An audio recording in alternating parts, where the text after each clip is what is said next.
ওনারা যে কাজটা করতেছে অনেক ভালো লাগছে। আমরা তাদেরকে থ্যাংক ইউ জানাই। আজকে অনেক দূরে তারা কাজ করে আগায় দিতেছে বলে তো আমরা আজকে ভালো আছি। মধ্যে আধা ঘন্টা 1 ঘন্টা করে বয়ে থাকতে আশা করি ছাত্রছাত্রীদের হাত ধরে আমাদের বাংলাদেশ সামনে দিয়ে অনেক এগিয়ে যাবে।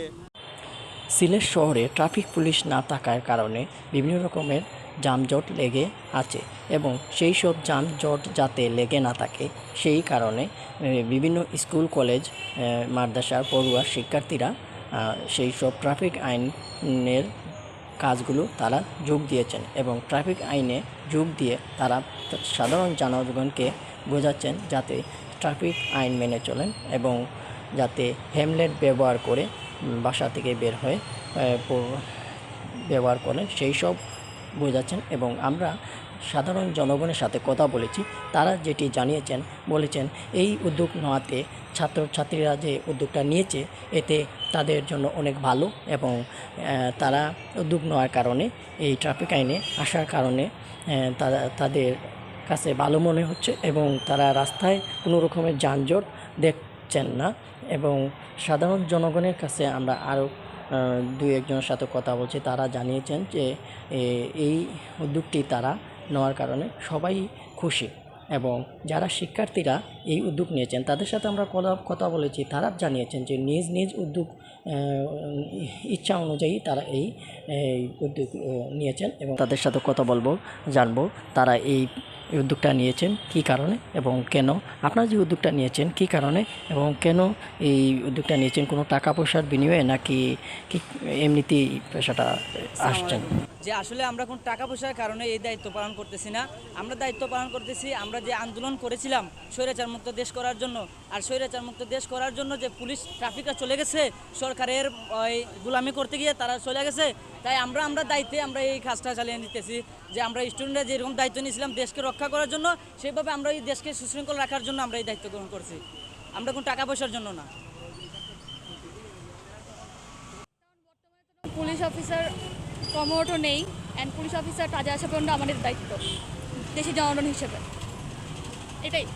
কতদিন চলবে এই যতদিন না পুলিশ নামবে এটা যে তার 8-15 চালা যাব কষ্ট হলেও। করছে না, আমরা সুন্দর মতোই আমরা আমাদের কার্যক্রমটা চালিয়ে যেতে পারছি। আপনাদের কাছে কেমন হচ্ছে? মানে ভালোই লাগতেছে, আমরা আমাদের ফিল হচ্ছে মানে ওরা ট্রাফিক পুলিশরা ওদের কষ্টটা আমরা আমাদের নিজ জায়গা থেকে বুঝতে পারতেছি এখন, মানে ওরা কতটা আমাদের জন্য হেল্পফুল, মানে রাস্তাটা ওনারা থাকলে কতটা নিরাপদ রাখে এই দায়িত্বটা আমরা নিচ্ছি, আমরা এখন বুঝতেছি এটা।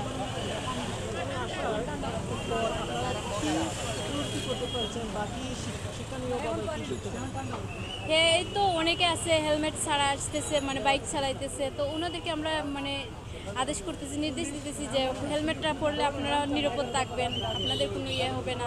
ওইরকমটা আরও অনেকটা আছে, মানে বাই রোডে মানে ভুল রাস্তা মানে গাড়িগুলো পার্কিংও করে অনেকে আছে, ওই পার্কিংটাও আমরা সুন্দর মতো যাতে যেভাবে চালিয়ে যায় মানে ওটা আমরা করতেছি, ওনাদের বলতেছি। অঞ্চল যাতে মানে কোন যানজট মুক্ত থাকে এজন্য মাঝে অনেক রুগী এসে মানে অনেক হয়রানির মধ্যে পড়তেছে, এজন্য আমরা চাচ্ছি যে শান্তিপূর্ণভাবে মানে একজন রুগী হসপিটালে যেতে পারেন, এজন্য আমরা এটা করতে পারছি। না কোনো টাকা পয়সা না, আমরা ইচ্ছা আমরা একটা ফ্রেন্ড মিলে আসছি এখানে। কতদিন চলমান থাকবে? যতদিন পর্যন্ত মানে কোনো ট্রাফিক আসবে না ততদিন আমরা চলবো থাকবে। এটা ইউনিভার্সাল কলেজ ছিল এটা হইতেছে না এবং সুন্দরভাবে চলাফেরা করতেছে, কোনো ধরনের বাধা বিঘ্নতা হইতেছে না। আমরা তাদেরকে থ্যাংক ইউ জানাই। ভাই একটু আপনি যদি বলেন, এই যে তারা বিভিন্ন স্কুল কলেজ এবং মাদ্রাসার ছাত্ররা ট্রাফিক পুলিশ না থাকার কারণে তারা নিজের উদ্যোগে এই মাঠে রাস্তায় নেমে এসেছে, এটি আপনাদের কাছে কী মনে হচ্ছে? শোনেন, মাত্র স্বাধীনতা পাইলাম, ঠিক আছে, এখন তো দেশ গড়তে হইব, দেশ গড়ার হাতিয়ার তো তারাই। এখন থেকে কাজ শুরু করুক, আস্তে আস্তে যখন বড় হইতে থাকবো আস্তে আস্তে তারা দেশের অবস্থা আমাদের দেশগুলোর উন্নতির দিকে নিয়ে যাবে, এটাই আশা করতেছে। সুন্দর একটা উদ্যোগ নিছে, যখন কিছুই নাই তখন তো একটা কিছু তো একজন না একজন তো দাঁড়াইতেই হবে। তো আমাদের ছোটো ভাইয়েরা দাঁড়াইছে, এটাই অনেক কিছু, দেশের জন্য অনেক কিছু। দেশে আর আমরা যারা বয়োজ্যেষ্ঠ আছি তারা দেখে শিখুক যে না, আমরা যা করতে পারছি না আমাদের ছোটো এরা করতেছে। এখনকার যুগের ছেলেরা আসলেই সুন্দর কাজ করতেছে, এই জন্য তাদের অ্যাপ্রিসিয়েট করি, করে যাও, আমরা তোমাদের পিছনে আছি। এতে আপনাদের কোনো রকমের ভোগান্তি হচ্ছে কিনা? না, আমরা তো ভোগান্তি তো কমতেছে, আজকে যদি ট্রাফিক না থাকতো, লাইন থাকতো, আজকে অনেক দূরে। তারা কাজ করে আগায় দিতেছে বলে তো আমরা আজকে ভালো আছি। যে জিনিসগুলো আগে ফল করতাম সমস্যা হতো, এখন তার এই সমস্যা নেই। রিক্সা 3 লাইনে চলতো, 1 লাইনে চলতেছে। এটা তো অনেক ভালো উদ্যোগ নিচ্ছে। Thank you. এটি আপনাদের কাছে কীরকম মনে হচ্ছে? আমাদের কাছে খুব সুন্দর লাগতেছে এখন বর্তমানে। আগে খুব মানে সমস্যার মধ্যে ছিলাম, এখন তো তেমন একটা সমস্যা নাই। কিন্তু আবার এখন তো মনে রাস্তা ক্লিয়ার একবারে। এখন মনে করেন যে এর আগে মনে করেন যে রাস্তা গোড়ায় ব্লক হয়ে যাচ্ছ, এখন মনে করেন যে মিডিলে যে ছাত্রগুলো এবং কি আমার ছোটো ছোটো ছোটো বোনগুলা, এরা মনে করেন যে মাঝখানে দাঁড়ায় থাকতেছে। থাকার পরেই মনে করেন যে গাড়ি বাস দুই পাশে হয়ে থাকতেছে কোনো, এবং কি অ্যাক্সিডেন্ট যে হইব কোনো ক্যাপাসিটি হইতেছে না। এক লাইনে গাড়ি যাইতেছে, আবার এক পাশে গাড়ি আসতেছে, কোনো সমস্যা হইতেছে না আমাদের। এটাই আমাদের খুব ভালো লাগতেছে।